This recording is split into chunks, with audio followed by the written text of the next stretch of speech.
ইয়াভুজ সুলতান সেলিম সেতুটি তুরস্কের ইস্তাম্বুলে দুটি বিদ্যমান ঝুলন্ত সেতুর উত্তরে বসফরাস প্রণালীর উপর দিয়ে রেল ও মোটরযান চলাচলের জন্য একটি সেতু।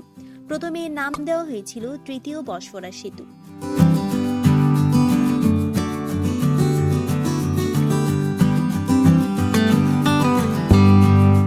15 জুলাই শহীদ সেতু প্রথম বসফরাস সেতু এবং ফাতিহ সুলতান মেহমেদ সেতু দ্বিতীয় বসফরাস সেতু। ব্রিজটি বসফরাস প্রণালীর কৃষ্ণ সাগরের প্রবেশপথের কাছে অবস্থিত। ইউরোপীয় প্রান্তে সালিসেরের গ্যারিপসে এবং এশীয় দিকে বিকাজোর পজরাজ কোষের মধ্যে 2013 সালের 29 মে ভিত্তিপ্রস্তর স্থাপিত হয়।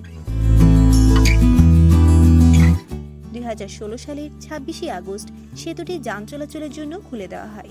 সেতুটির দৈর্ঘ্য 322 মিটার বা 1056 ফুট, যা বিশ্বের সবচেয়ে লম্বা সেতুগুলোর মধ্যে একটি। ফ্রান্সের মিলাও ভায়াডাক্ট এবং চীনের পিংটাং ব্রিজের পরে এটি বিশ্বের যে কোনো ধরনের তৃতীয় উচ্চতম সেতু। প্রস্থে আছে 58.4 মিটার বা 192 ফুট। তাই বলা হয়ে থাকে সেতুটি বিশ্বের অন্যতম প্রশস্ত ঝুলন্ত সেতু। উত্তরে ইস্তাম্বুলের শহরের অঞ্চলগুলিকে বাইপাস করে পশ্চিমে কানালি, সিলিভরি এবং পূর্বে পাসাকুই হ্যান্ডেককে সংযুক্ত করবে। এর একটি প্রধান স্প্যান 1408 মিটার 4619 ফুট। মূল স্প্যানটি বিশ্বের নবম দীর্ঘতম ঝুলন্ত সেতু।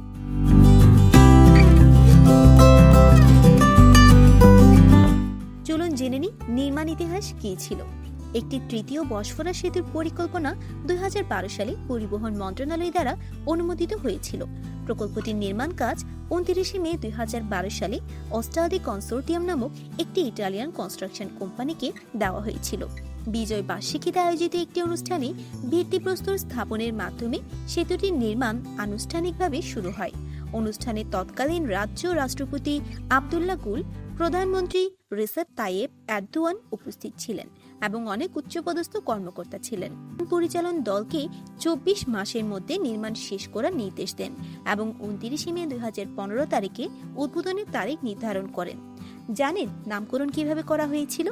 উসমানীয় সুলতান সেলিমের সম্মানে ইয়াভুজ সুলতান সেলিম সেতুর ভিত্তিপ্রস্তর স্থাপন অনুষ্ঠানে রাষ্ট্রপতি আবদুল্লাহ গুল সেতুটির নাম ঘোষণা করেছিলেন। তার ডাকনাম ছিল ইয়াভুজ। ঐতিহ্যগতভাবে ইংরেজিতে গ্রিম হিসেবে অনুবাদ করা হয়েছে।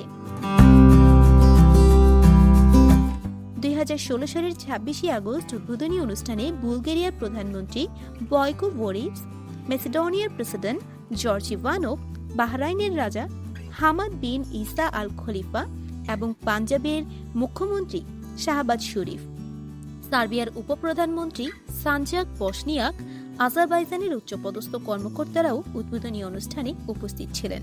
বক্তৃতা দেন তুরস্কের প্রেসিডেন্ট রিসেপ তাইয়েব এরদোয়ান এবং প্রধানমন্ত্রী বিনালি ইলদিরি।